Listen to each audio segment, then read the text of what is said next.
Hay historias que no se cuentan en voz alta, secretos que se pudren en el silencio de pueblos olvidados, heridas que nunca cierran porque nadie se atrevió a mirarlas. Hoy no les pido que escuchen una historia más.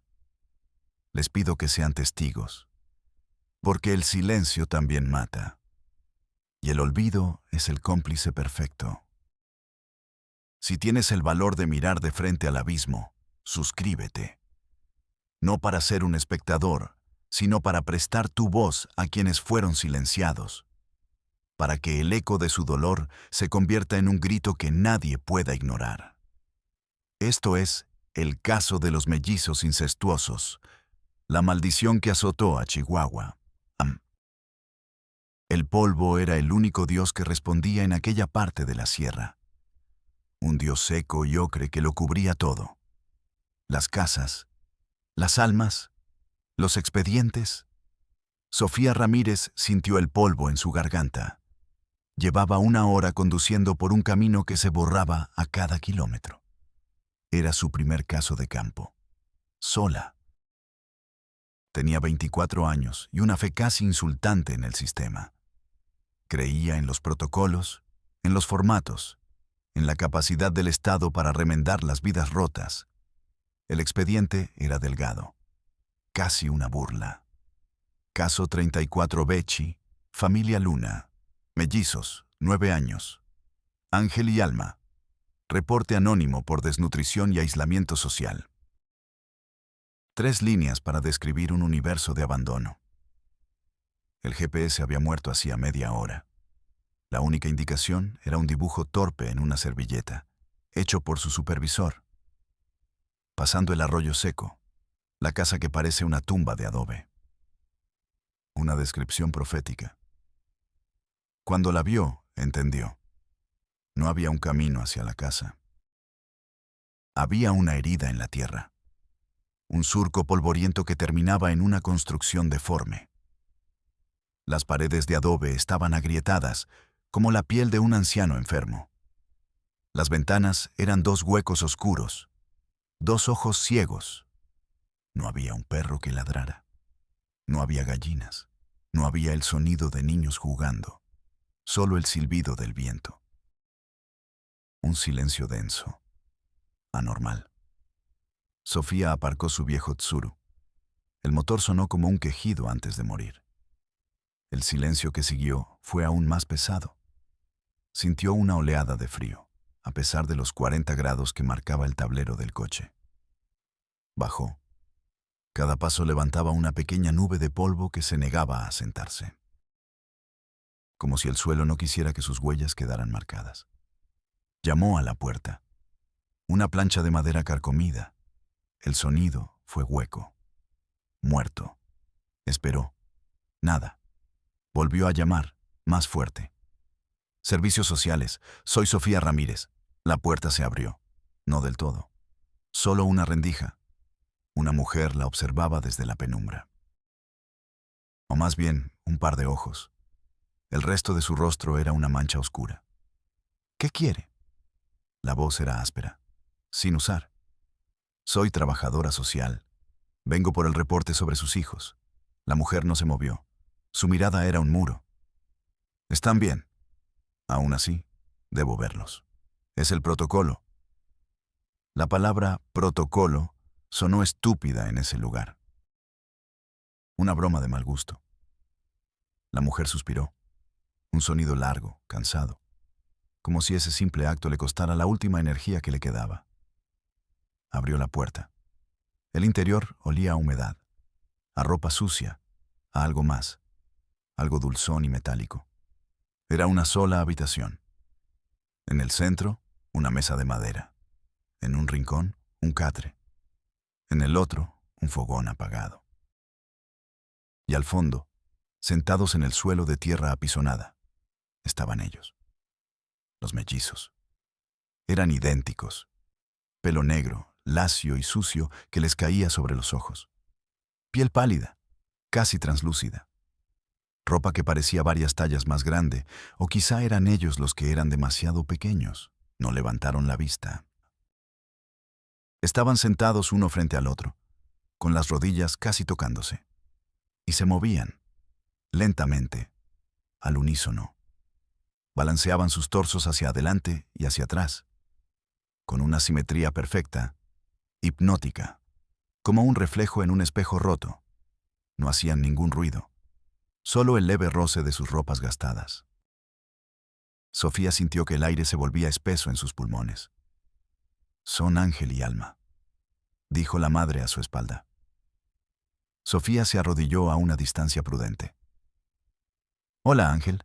Hola, Alma. Soy Sofía». El balanceo no se detuvo. Sus cabezas no se giraron. Era como hablarle a una pared. «Son tímidos», dijo la madre. «No hablan con extraños». «¿Hablan entre ellos?», preguntó Sofía, sin apartar la vista de las dos figuras idénticas. La mujer tardó en responder. «Ellos no necesitan palabras». Un escalofrío recorrió la espalda de Sofía, un frío que no era del ambiente. Le erizó el vello de los brazos, sintió un sabor metálico en la boca, el sabor del miedo puro. Se acercó un poco más. «¿Puedo ver sus brazos? Me gustaría revisar si tienen buen peso». Por primera vez, el movimiento se detuvo. Al mismo tiempo, ambos niños levantaron la cabeza y la miraron. Sofía contuvo el aliento. Sus ojos eran exactamente iguales, grandes, negros y completamente vacíos. No había curiosidad, no había miedo, no había nada. Eran los ojos de un muñeco de porcelana. Pero no fue la vacuidad lo que la heló. Fue el color. Alrededor del iris negro, la esclerótica, la parte blanca del ojo, no era blanca. Estaba teñida de un azul pálido, un azul enfermizo, casi gris, como el cielo antes de una tormenta de arena. La madre se interpuso bruscamente. «Ya los vio, están bien. Ahora tiene que irse». Su tono no admitía réplica, era una orden. Sofía se puso de pie, temblando ligeramente. Su mente profesional buscaba explicaciones. Falta de vitaminas, una condición genética rara. Pero su instinto gritaba otra cosa, gritaba peligro. «Dejaré una despensa, volveré la próxima semana», dijo tratando de que su voz sonara firme. «No es necesario». «Es el protocolo», repitió Sofía, aunque la palabra ahora le quemaba la lengua. Salió de la casa y el sol la golpeó como un puño. Respiró hondo, pero el aire polvoriento no limpió la sensación de podredumbre de sus pulmones. Mientras se alejaba, miró por el retrovisor. La puerta seguía abierta. Y en la oscuridad del umbral, dos pequeñas figuras la observaban. Inmóviles, idénticas. Esa casa no guardaba un secreto. La casa era el secreto.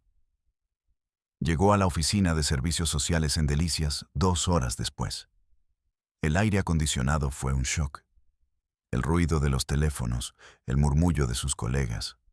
Un mundo normal, un mundo falso. Buscó a su supervisor, Ricardo, un hombre de 50 años con la derrota instalada en los hombros.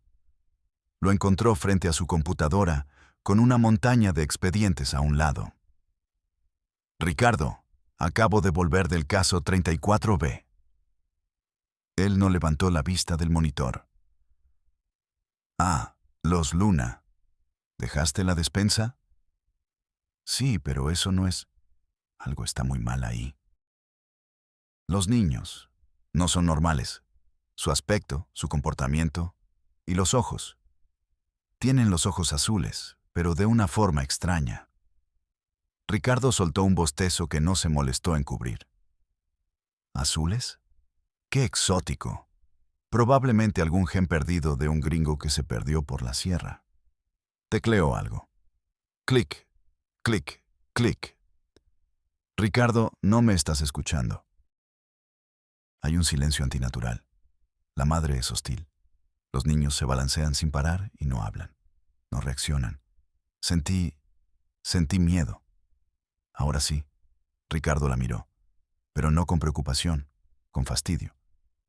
Licenciada Ramírez, Sofía. ¿Cuántos casos tienes asignados? 32. Yo tengo 96.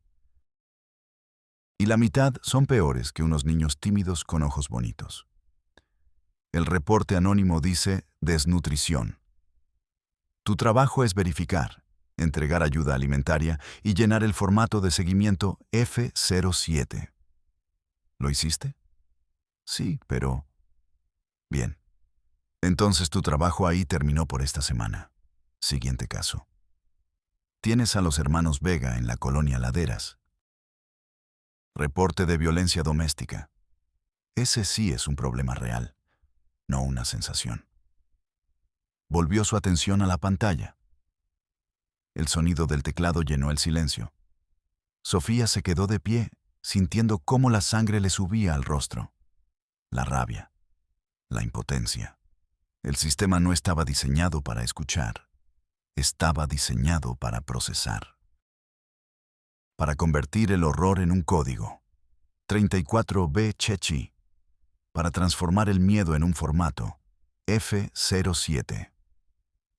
El supervisor no era un hombre malo, era peor. Era una pieza en un engranaje indiferente, un engranaje que trituraba las intuiciones y solo aceptaba hechos documentados. El miedo de Sofía no cabía en ninguna casilla. El color enfermo de los ojos de los mellizos no estaba en ningún catálogo. Se dio la vuelta. El murmullo de la oficina le pareció un insulto. Cada llamada, cada tecleo, era un clavo más en el ataúd del sentido común.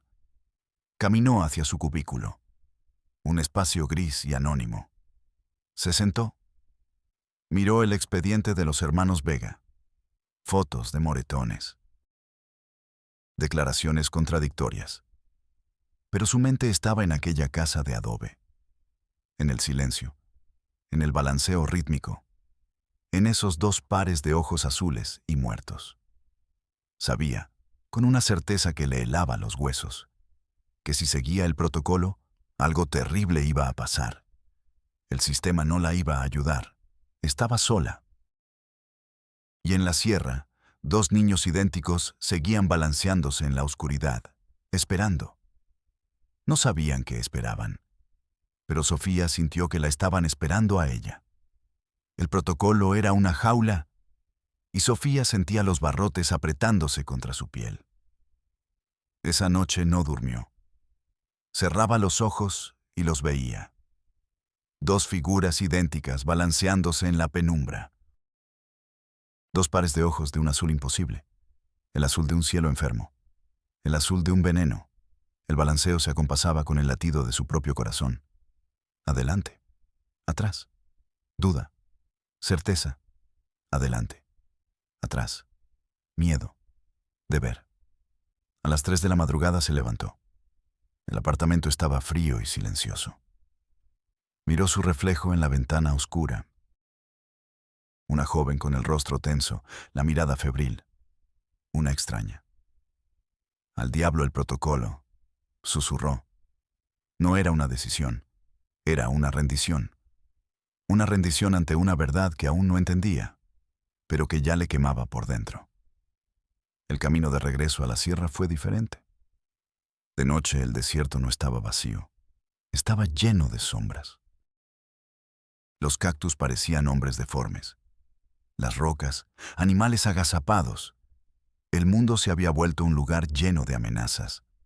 O quizá siempre lo fue, y ella apenas empezaba a verlo.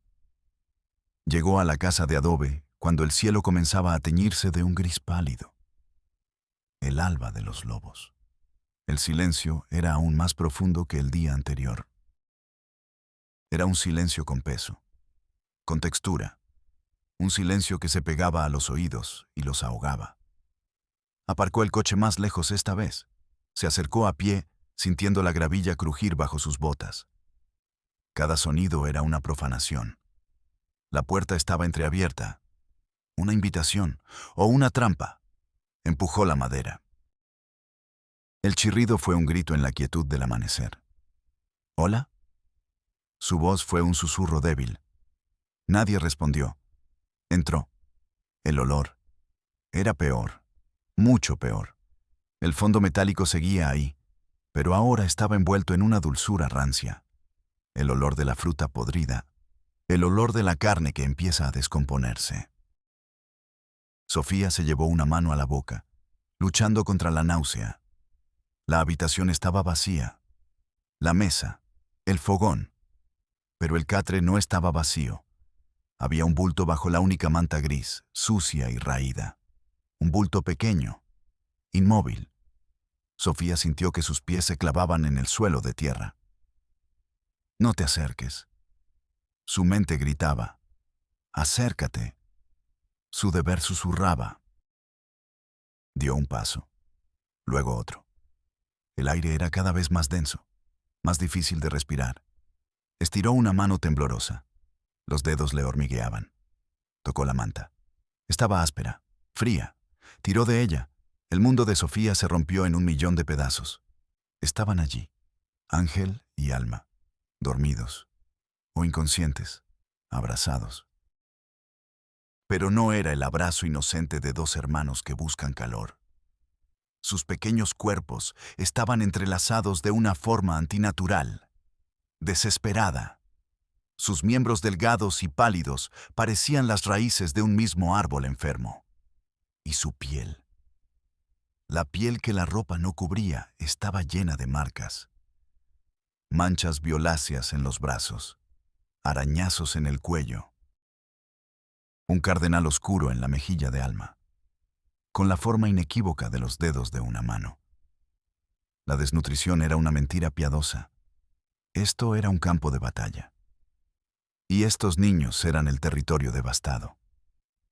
Sofía soltó la manta como si quemara. Dio un paso atrás. Tropezó. Cayó de rodillas sobre la tierra fría. El aire no le llegaba a los pulmones.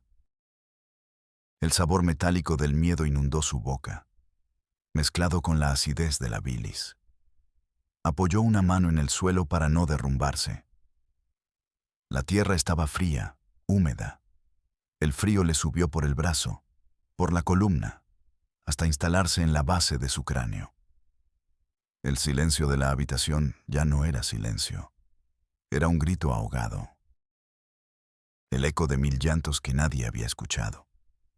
Sus ojos, anegados en lágrimas que no caían, se movían sin rumbo por la habitación, buscando algo, cualquier cosa que no fuera la imagen grabada a fuego tras sus párpados. Y entonces lo vio. Debajo del catre, una pequeña caja de madera, vieja, sin barniz, con la tapa mal ajustada. Se arrastró hacia ella, como un animal herido. La sacó. Pesaba poco. La abrió. Dentro no había juguetes. No había canicas ni muñecos. Había papeles. Decenas de trozos de papel de estraza, de cartón arrancado de alguna caja. Y estaban cubiertos de dibujos, hechos con carbón. Sofía sacó el primer trozo. Sus manos temblaban tanto que la imagen vibraba.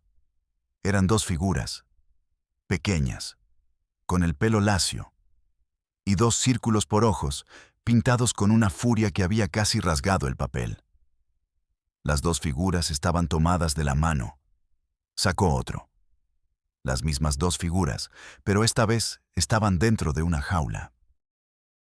Y fuera, una figura mucho más grande, sin rostro, solo una silueta negra con brazos largos. Su respiración se atoró en su gargadura. Sacó un tercer papel. Este era diferente. Mostraba a las 2 figuras pequeñas acostadas. Y la figura grande y sombría estaba sobre ellas. Las líneas eran infantiles, torpes, pero la intención era inequívoca. La violencia, la profanación. Sofía dejó caer los papeles. Se esparcieron por el suelo de tierra como hojas muertas.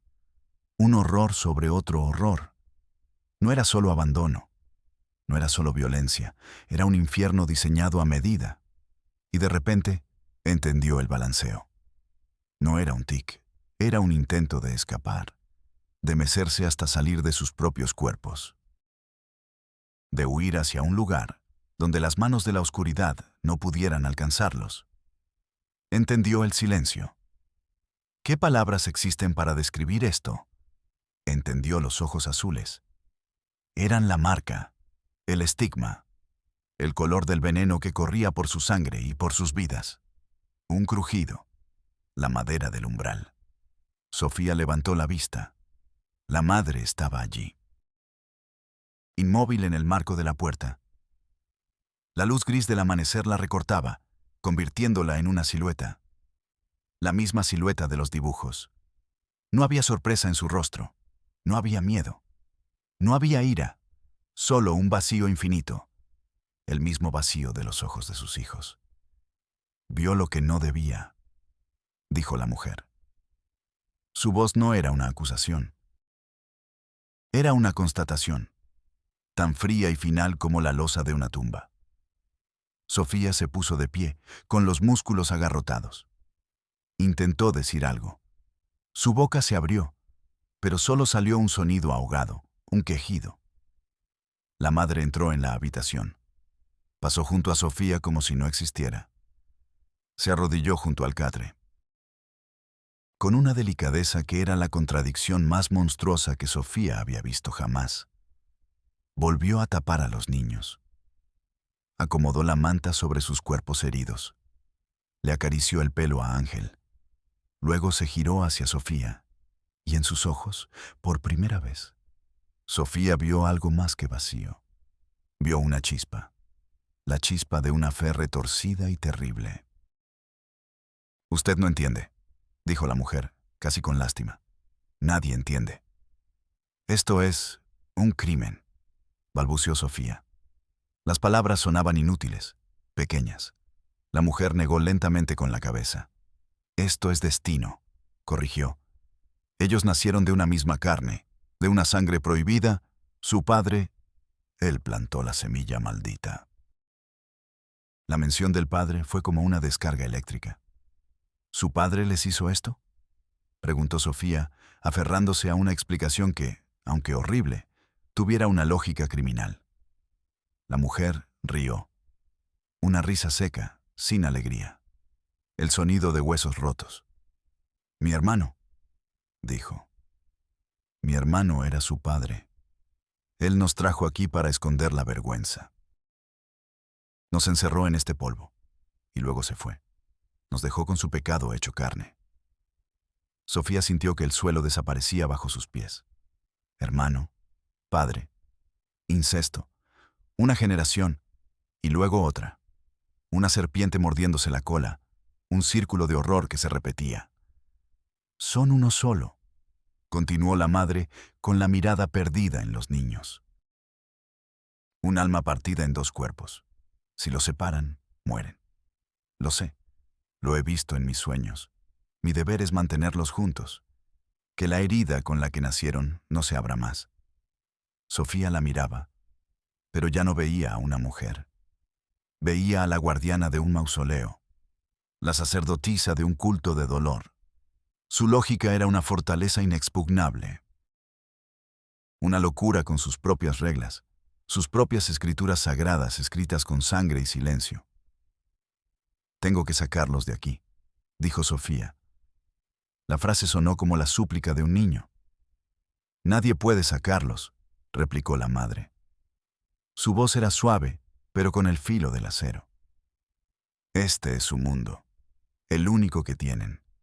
Afuera solo hay juicio, cuchicheos, médicos que los pincharán y los mirarán como a monstruos». Se levantó. «Yo no soy el monstruo, señorita. El monstruo fue el hombre que los creó y nos abandonó. Yo solo soy la que limpia las heridas que él dejó». Sofía miró los moretones en la piel de los niños. Las heridas. «Usted no limpia las heridas», susurró con una nueva certeza que nacía de las ruinas de su cordura. «Usted las mantiene abiertas». La mujer se encogió de hombros. A veces, la única forma de que una herida no mate es no dejar que cicatrice nunca. Se acercó a la puerta. «Váyase», dijo, «y no vuelva. Lo que pasa en esta casa es asunto de Dios». y de la sangre. Sofía se quedó inmóvil en medio de la habitación, rodeada por los dibujos esparcidos en el suelo, con el olor a podredumbre en la nariz y la imagen de los cuerpos heridos de los niños en su mente. Ya no sentía miedo. El miedo era una emoción demasiado simple para lo que estaba experimentando. Era un frío absoluto, un vacío. Había mirado de frente al abismo, y el abismo le había devuelto la mirada con los ojos azules y muertos de dos niños. Salió de la casa. El sol ya estaba más alto. El mundo parecía normal. El cielo azul, las nubes blancas. Una mentira. Todo era una mentira. Subió a su coche. No recordaba cómo. Sus movimientos eran automáticos. Arrancó el motor. Mientras se alejaba por el camino de tierra, miró por el retrovisor. La mujer estaba en la puerta, viéndola partir. No se movió hasta que el Tsuru fue solo un punto en el horizonte polvoriento. Solo entonces, volvió a entrar en la casa y cerró la puerta. El grito de la madera al cerrarse fue el último sonido que Sofía escuchó de aquel lugar. El viaje de regreso a Delicias fue un túnel oscuro. Sofía conducía, pero no veía el camino. Veía los dibujos. Veía los moretones. Veía una locura metódica disfrazada de amor maternal. La historia de la madre, Elena, era una llave que abría una puerta a un infierno aún más profundo. Un infierno que había comenzado mucho antes de los niños. Elena y Joaquín Luna no eran solo hermanos. Crecieron en la misma miseria. Huérfanos de padres vivos. Un padre que se fue al norte y nunca volvió. Una madre que se ahogó lentamente en tequila barato y resignación. Eran todo lo que tenían. Dormían en el mismo colchón raído. No por falta de espacio, por miedo a la noche, a los ruidos, a la soledad que se comía las paredes de adobe. El calor de sus cuerpos era la única patria que conocían. La inocencia no muere de golpe, se pudre. Lentamente. Un día, el roce de una mano no fue el de un hermano. El silencio que siguió fue más denso que cualquier noche. No hablaron de ello. El acto se repitió. Se convirtió en su propio secreto, en su lenguaje sin palabras. No era amor, no era lujuria, era una forma desesperada de no estar solos. Un pacto contra el mundo que los había abandonado. Una noche, en la oscuridad, Joaquín lloró. Estamos malditos, Elena. Ella lo abrazó. Entonces, estaremos malditos juntos. La maldición echó raíces. Elena sintió la vida crecer en su vientre, una vida secreta, prohibida. El pánico se apoderó de Joaquín. El pánico del campesino que ve la plaga en su única cosecha, la vergüenza, el miedo al juicio del pueblo, un juicio más rápido y cruel que el de cualquier dios. No era un monstruo. Era un cobarde. Y la cobardía es la madre de muchas monstruosidades. Nos iremos, dijo. Robó una camioneta vieja. Metió a Elena en la cabina, cubierta con una manta como si fuera contrabando. Condujo durante 2 días, hacia la nada, hacia el lugar más seco y olvidado que pudo encontrar. Encontró esa casa, un esqueleto de adobe abandonado a su suerte. Aquí, dijo, aquí nadie nos encontrará. No era un hogar, era una tumba para su secreto. Los niños nacieron en el suelo de tierra, un parto solitario, animal, asistido por las manos temblorosas y culpables de su padre y tío. Salieron uno tras otro, ángel, alma, perfectos, idénticos. Y entonces abrieron los ojos. Joaquín los vio, ese azul pálido, antinatural, el color de un cielo sin sol. No vio a sus hijos. Vio su pecado mirándolo de frente, la prueba viva de su maldición, la carne de su vergüenza. Esa noche, Mientras Elena dormía, agotada, Joaquín se fue. La besó en la frente. Un beso frío. Final. Le dejó algo de dinero. Unas latas y una sentencia. Cuídalos, susurró al viento. O escóndelos. Es lo mismo. Nunca más volvió. Elena despertó sola, con dos bebés idénticos que lloraban al unísono. El abandono de Joaquín fue la última pieza, la que quebró su mente de forma irreparable. En la soledad de ese desierto, su cerebro reescribió la historia. No era pecado. Era destino. No eran hijos de la vergüenza. Eran un alma única, sagrada y rota, que ella debía proteger. El mundo exterior era el enemigo, el que los juzgaría, el que querría separarlos y, al hacerlo, matarlos. Su violencia no era crueldad.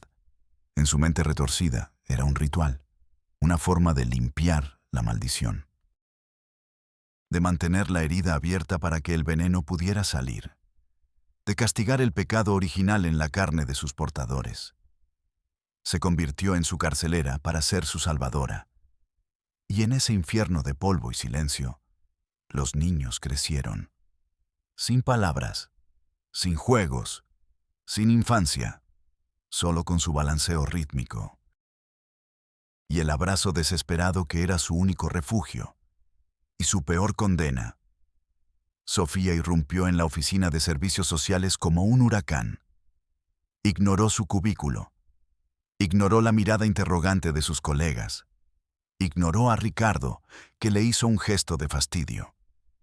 Fue directamente a la puerta con la placa de latón. Licenciado Armando Morales, director regional. No tocó. Entró. Morales era un hombre de 60 años, con el pelo perfectamente peinado y un traje caro que parecía fuera de lugar en aquella oficina polvorienta. Levantó la vista de unos papeles, con el ceño fruncido. Licenciada Ramírez, ¿cierto? No recuerdo haberle concertado una cita. Su voz era suave, aterciopelada y fría como el mármol. Director, el caso 34 Becci. La familia Luna. Es una emergencia. Los niños están siendo torturados. Hay abuso, incesto. Necesitamos sacarlos de ahí ahora mismo.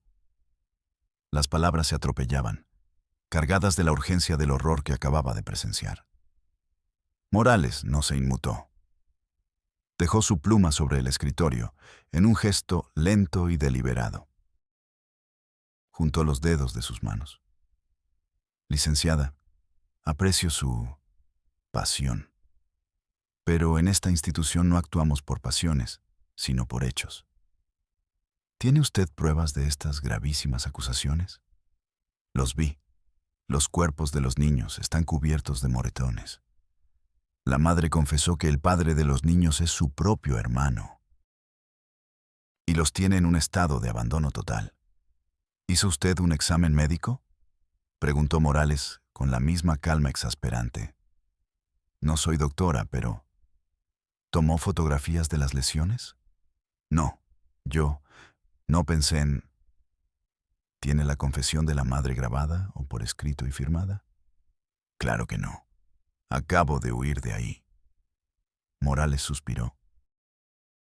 Un suspiro de hombre ocupado al que le hacen perder el tiempo.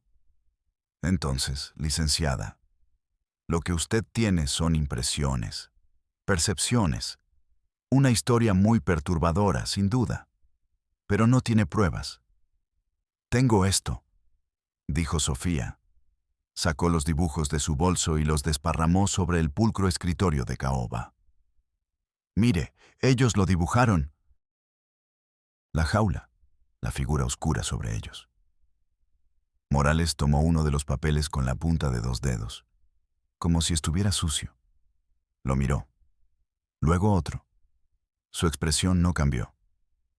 Dibujos infantiles. La psique de un niño es compleja. Esto podría ser la representación de un mal sueño, un miedo nocturno. Podría significar cualquier cosa, o nada. Dejó caer el dibujo sobre los demás. El sistema, licenciada, es una maquinaria que necesita combustible. Y ese combustible son las pruebas fehacientes, los informes, los dictámenes periciales. Sin eso, la maquinaria no se mueve. Si actuáramos con cada impresión de cada trabajador social, esto sería un caos. Sofía lo miraba, incrédula. La rabia era un nudo ardiente en su estómago. ¿Y qué se supone que haga?, preguntó con la voz temblando. Lo que dicta el procedimiento. Elabore un informe detallado. Describa sus observaciones objetivamente, adjunte copias de los dibujos y preséntelo en el formato R12. Solicitud de intervención urgente. Mi secretaria le dará una copia. Se turnará al departamento legal para su evaluación. ¿Evaluación? Esos niños podrían morir para cuando terminen de evaluar. Ese es el procedimiento, repitió Morales, y su voz adquirió un filo de advertencia. Y le sugiero que lo siga. No vuelva a esa casa. No actúe por su cuenta. Usted es una funcionaria del Estado, no una justiciera. Ahora, si me disculpa, tengo otros asuntos que atender. Tomó su pluma de nuevo. Bajó la vista a sus papeles. La conversación había terminado. Sofía sintió un frío glacial recorrerla. Era como gritar dentro de una caja de cristal. Él la oía, pero el sonido no le llegaba. Las palabras rebotaban, vacías de significado. Salió de la oficina. El mundo exterior, el de la oficina ruidosa y funcional, parecía una alucinación. La maquinaria.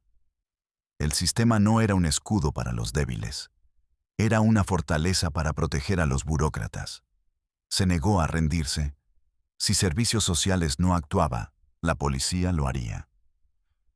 La agresión física era un delito. El incesto era un delito. Condujo hasta la comandancia de la policía ministerial. El edificio olía a café rancio y a desesperanza. La hicieron esperar 40 minutos. Finalmente, la recibió el detective Serrano. Un hombre corpulento, con bigote y una mirada cansada que parecía haberlo visto todo 2 veces. Sofía le contó la historia de nuevo. Esta vez, trató de ser más metódica, menos emocional. Se centró en los hechos, las lesiones, el encierro, la confesión del incesto, el abandono del padre tío.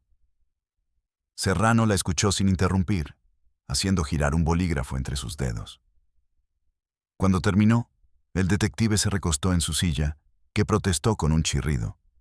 Mire, licenciada, con todo respeto, usted es nueva en esta zona, ¿verdad?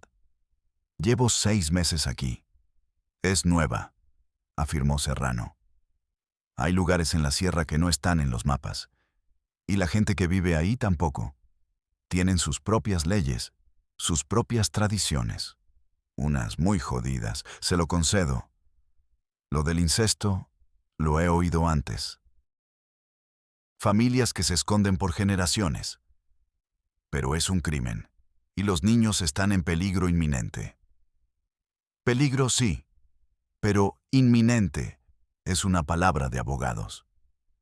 Para que nosotros podamos entrar a un domicilio particular, necesitamos una orden de un juez. Y para que un juez nos dé una orden, necesitamos una denuncia formal o pruebas contundentes de que se está cometiendo un delito en flagrancia. La madre me lo dijo. Los cuerpos están marcados. La palabra de ella contra la suya. Y usted entró a su casa sin permiso, ¿no? Su abogado diría que usted la coaccionó, que sus pruebas fueron obtenidas ilegalmente. Se cae el caso antes de empezar. Sofía sintió que una pared invisible se levantaba frente a ella. Una pared hecha de artículos, códigos y excusas. ¿Y qué hay del padre? Joaquín Luna. Está desaparecido. Y es el perpetrador original. El detective Serrano pareció animarse un poco. Ah, eso. Eso es diferente. Abrió un cajón y sacó un formulario. Lo deslizó sobre el escritorio hacia ella. Ahora estamos hablando de una persona desaparecida. Eso le corresponde a otra unidad, la de búsqueda de personas. Llene este formato, el 2B, con todos los datos que tenga del sujeto. Nombre, edad, último lugar donde fue visto. Iniciaremos una carpeta de investigación. Sofía miró el formulario. Luego, miró al detective. La carpeta de investigación. El sistema no buscaba justicia. Buscaba ordenar el horror en carpetas, clasificarlo, archivarlo hasta que el polvo del desierto y del olvido lo cubriera todo. ¿Y los niños?, susurró Sofía. ¿Qué pasa con los niños mientras ustedes abren una carpeta? Serrano se encogió de hombros. El gesto era un epitafio. Sin orden no hay paraíso, licenciada. No podemos hacer nada. Lo siento. No lo sentía. Era solo una frase, como buenos días o pase usted. Una formalidad vacía. Sofía se levantó. El formulario 2B se quedó sobre el escritorio. Una hoja de papel inútil para salvar 2 vidas. Salió de la comandancia. El sol de la tarde le dio en la cara. Estaba sola. Completamente sola. Había chocado contra 2 muros, el muro de la burocracia administrativa y el muro del procedimiento policial. No eran muros distintos, eran parte de la misma fortaleza. Una fortaleza diseñada para no ser penetrada. Se subió a su coche y se quedó ahí, con las manos en el volante, mirando al frente sin ver. El frío que había sentido en la casa de adobe había vuelto. Pero ya no era solo un escalofrío. Era un estado permanente. Se dio cuenta de que el verdadero monstruo no era solo Elena, con su locura, ni Joaquín, con su cobardía. El monstruo era más grande. Impersonal. Tenía miles de cabezas que miraban para otro lado. Miles de manos que llenaban formularios. Miles de voces que repetían la misma letanía. Es el procedimiento. Y en medio de ese desierto de indiferencia, 2 niños seguían balanceándose, esperando un milagro, o un final. Y Sofía empezó a temer que, en aquel lugar, eran la misma cosa. El fracaso tiene un sabor amargo. El de Sofía sabía a café frío y a papel de archivo. Los siguientes días fueron una tortura silenciosa. Llenó el formato R12. Escribió con una rabia fría y precisa cada detalle. Las lesiones, el olor, la confesión, el azul enfermo de los ojos. Adjuntó los dibujos. Lo entregó en la oficina de Morales. La secretaria lo recibió sin mirarla a los ojos y lo puso en una bandeja que ya rebosaba de otros dramas encapsulados en papel manila. El departamento legal lo revisará en los próximos 15 a 20 días hábiles, dijo, con la misma emoción que si le hubiera dado una lista del supermercado. 20 días, una eternidad. Sofía intentó trabajar. Iba a sus otras visitas. Escuchaba otras historias de dolor y abandono. Pero era como ver una película a través de un vidrio esmerilado. Su mente no estaba allí. Estaba en la casa de adobe. Cada noche, el mismo sueño. El balanceo. Adelante, atrás. A veces, en el sueño, ella también se balanceaba con ellos. Un péndulo de desesperación compartida. Una semana después de su visita a la policía, recibió una llamada. Era el detective Serrano. Licenciada Ramírez, le hablo por el formato 2B que no llenó, pero que igual le di seguimiento. Por si le interesa. El corazón de Sofía dio un vuelco, una chispa de esperanza. ¿Encontraron a Joaquín Luna? Hubo una pausa en la línea. El sonido de unos papeles. Algo así. Un ranchero encontró una camioneta abandonada en un barranco, a unos 200 kilómetros de aquí, rumbo a Sonora. Llevaba años ahí, corroída. Adentro encontramos unos restos óseos. Sofía contuvo el aliento. Hicimos pruebas. Los registros dentales del ejército, hizo su servicio militar.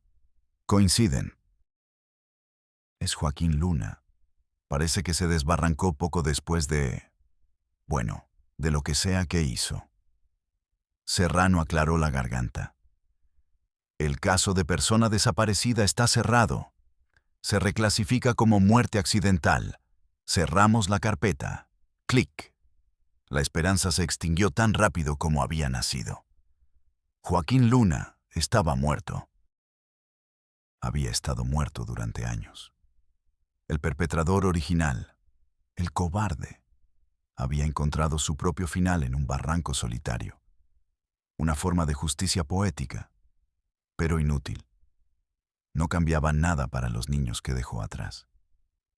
La noticia, en lugar de ser un cierre, fue un nuevo tormento para Sofía. La última pieza del rompecabezas podrido encajaba. La tragedia era ahora un círculo perfecto y cerrado, sin cabos sueltos que la ley pudiera perseguir. Una familia fantasma en una casa fantasma, sin nadie a quien culpar que no estuviera ya loco o muerto. La maquinaria del sistema había encontrado su justificación perfecta para no hacer nada. Caso cerrado. Fin de la historia. Pero para Sofía no era el fin, era una sentencia. Una noche no pudo más. El sueño del balanceo era tan real que despertó mareada. Se sentó en el borde de su cama, en la oscuridad. Podía seguir el procedimiento. Podía esperar los 20 días hábiles. Podía convertirse en Ricardo, su supervisor. Cínica, derrotada, una pieza más del engranaje. O podía hacer lo único que le quedaba. Romper las reglas, de nuevo, pero esta vez hasta el final. Al día siguiente no fue a la oficina. Apagó su teléfono de trabajo. Fue a un supermercado. Llenó 2 carritos con todo lo que pudo. Comida no perecedera, agua embotellada, jugos, galletas, dulces. Compró ropa de niño, 2 juegos de todo, camisetas, pantalones, zapatos. Compró un botiquín de primeros auxilios, el más grande que encontró. Vendas, desinfectante, pomadas. Fue a una juguetería. Se quedó parada en medio del pasillo. Los colores brillantes, la música alegre. Otro mundo. ¿Qué juguete le compras a un niño que nunca ha jugado? Tomó 2 osos de peluche idénticos, suaves, marrones, con ojos de botón, negros y brillantes. Lo metió todo en su tsuru. El coche se hundió bajo el peso de su plan desesperado. Condujo hacia la sierra por tercera vez. Esta vez no sentía miedo, ni rabia.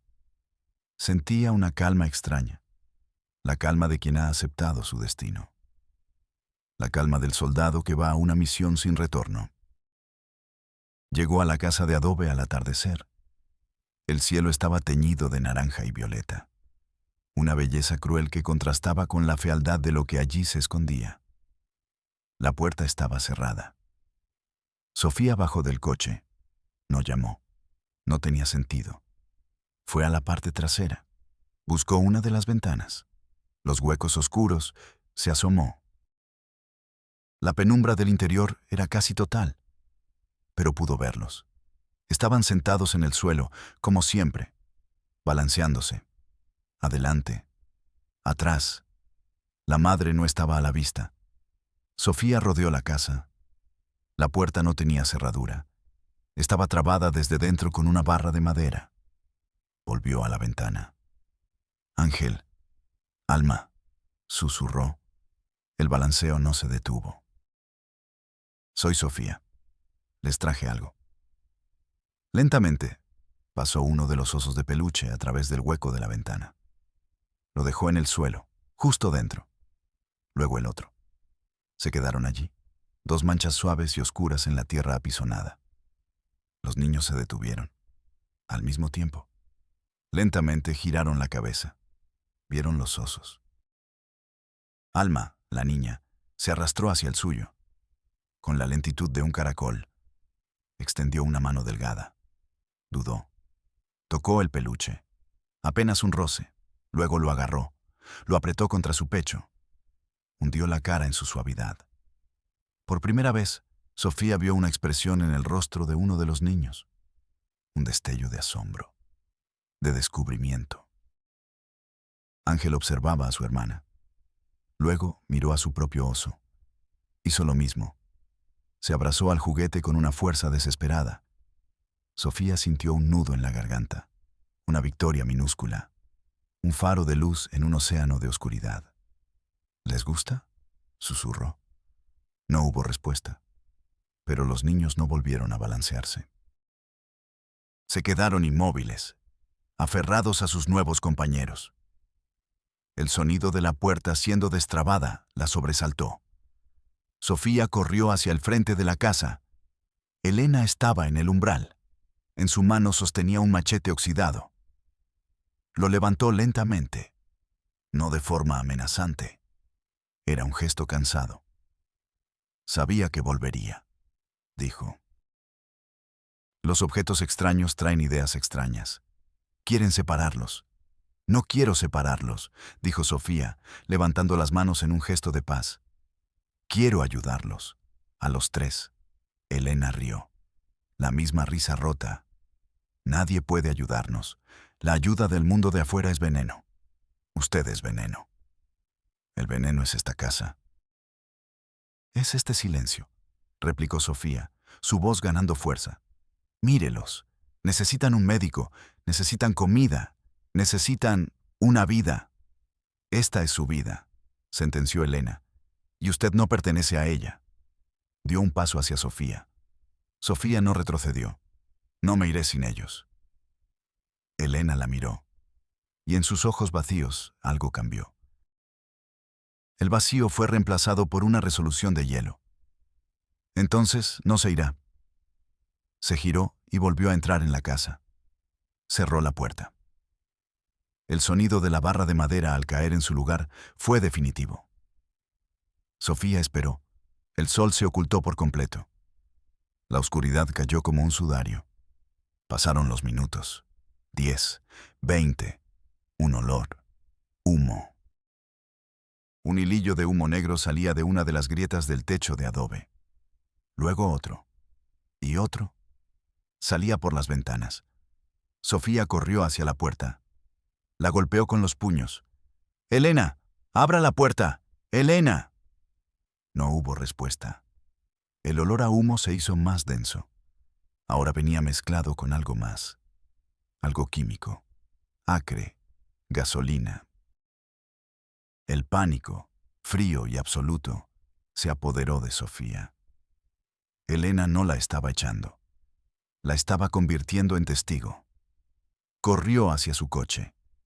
Abrió la cajuela. Buscó la llave de cruz para cambiar las llantas. Regresó a la casa. El humo ya era una nube negra que se elevaba hacia el cielo estrellado. Golpeó la puerta con la llave de cruz. 1, 2, 3 veces. La madera vieja y podrida crujía, pero no cedía. La barra interior era demasiado fuerte. Se movió hacia la pared de adobe junto a la ventana. Golpeó la pared. El adobe se desmoronó un poco. Polvo y paja.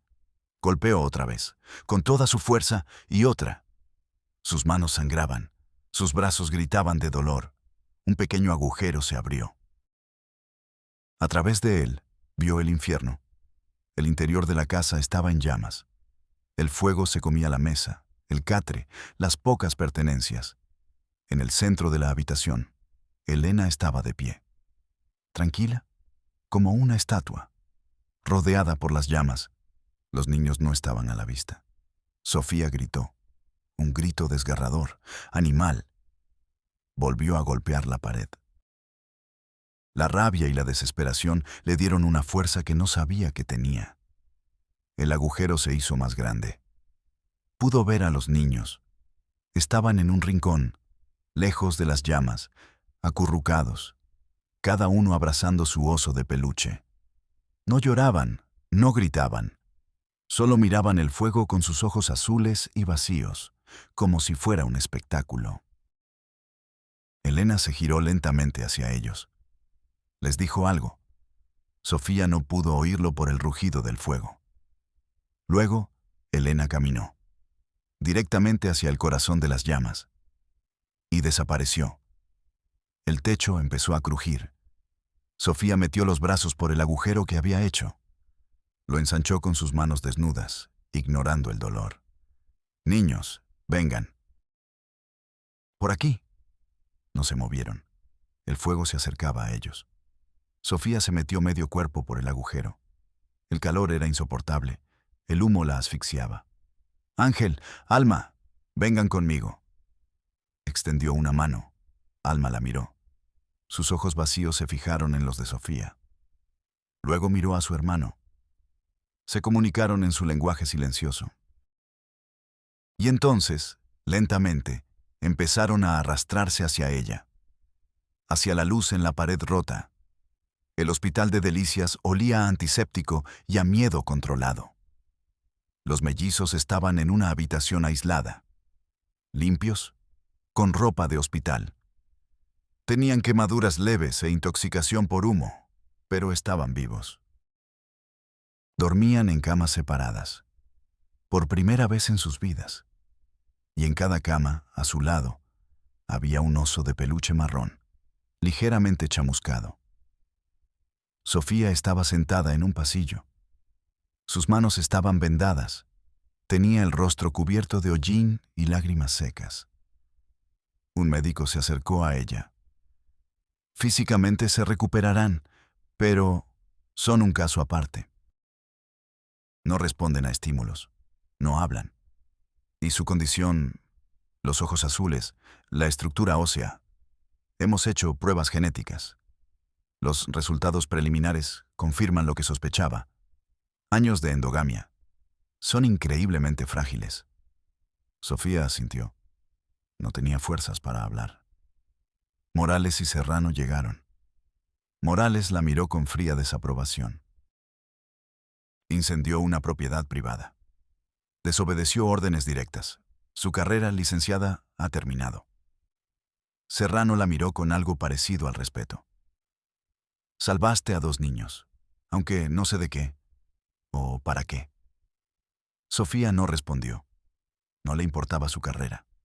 No le importaba el juicio de esos hombres. En su mente solo había una imagen. La de Elena caminando hacia el fuego. No fue un suicidio. Fue un sacrificio. En su lógica monstruosa, era la única forma de limpiar la maldición. Quemarla, purificarla. Y al hacerlo, liberó a los niños. Los entregó al mundo que tanto odiaba. Una última paradoja. Un último acto de amor retorcido. Días después, Sofía pudo ver a los niños. Estaban despiertos, sentados en sus camas. No se balanceaban, solo miraban por la ventana. Sofía se acercó. «Hola». No la miraron. Se quedó a su lado en silencio. Entonces, Ángel, el niño, hizo algo. Extendió su mano, no hacia Sofía, hacia la cama de su hermana. Alma extendió la suya. Sus dedos se rozaron en el espacio entre las 2 camas. No se tocaron, pero se quedaron así, con las manos extendidas, buscándose a través del vacío, un puente invisible de carne y sangre. Sofía entendió. Los había sacado del infierno, pero el infierno también estaba dentro de ellos. Su viaje apenas comenzaba. Y nadie, ni los médicos, ni los psicólogos, ni ella misma, sabía cuál era el camino. O si siquiera existía uno. Solo eran 2 almas rotas, aferradas a 2 osos de peluche. En un mundo que no entendían, y que nunca los entendería a ellos.